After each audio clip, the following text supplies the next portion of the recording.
Okay, so this is Beth Cantor, Best Blog, and I'm here at Shelter Network in Burlingame. And I'm here with Mark Horvath, free agent, the creator of Invisible People and We Are Visible, and Christian Cantor, no relation, he spells it differently, who is the development director, right? Yes. For Shelter Network, and we've been working together through the Packard Foundation. Okay, Christian, so, there's a lot of nonprofits that wouldn't even invite Mark to lunch, let alone acknowledge his existence.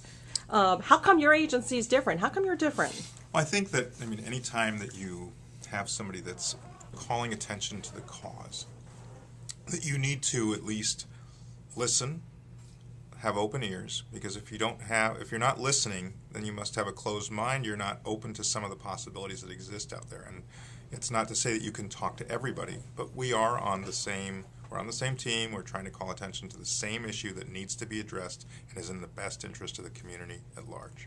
So until, if Mark ever, proves to me he's a lunatic, which I don't think he is. Yeah, are you a lunatic? I know. Okay. Then I may not do, further lunches. But for now, somebody that's calling attention to the issue in an innovative way is somebody that we need to be talking to and to be exploring partners. So this is somewhat unusual. I know that there have been other agencies across the country, as you've traveled in your Ford, that have welcomed you in for lunch and more. Yeah.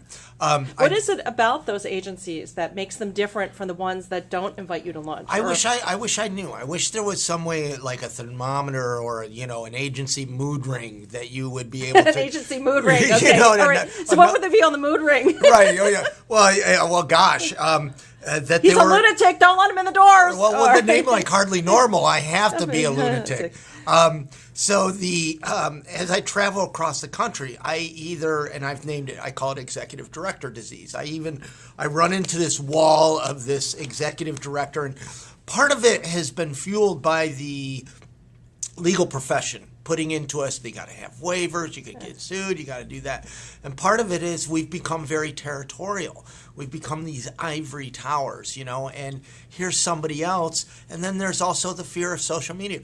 So I run into... Well, yeah, you got a triple or quadruple whammy there, So some organizations are very open, and those are the ones that usually have a successful social media policy.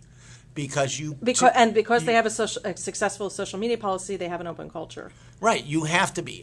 To be successful in social media, there has to be some bit of transparency. Okay, so it's really intimidating to have this video crew filming me doing this, but I can't wait to see it because I understand it's from my good colleague Michael Hoffman.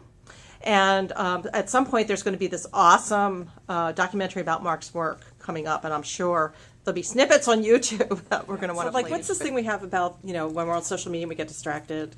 Well, this free agent thing. Squirrel! Free agent thing. And I don't know if I know you're on, I'm working with you around Facebook and Twitter. Do you ever get that, I'm still kind of baffled by the whole social media thing, but I figure until... Squirrel! Okay. Now, you've been following Mark around. It's been great following Mark. Squirrel! Was that good? Yes. Do you want another take? Squirrel!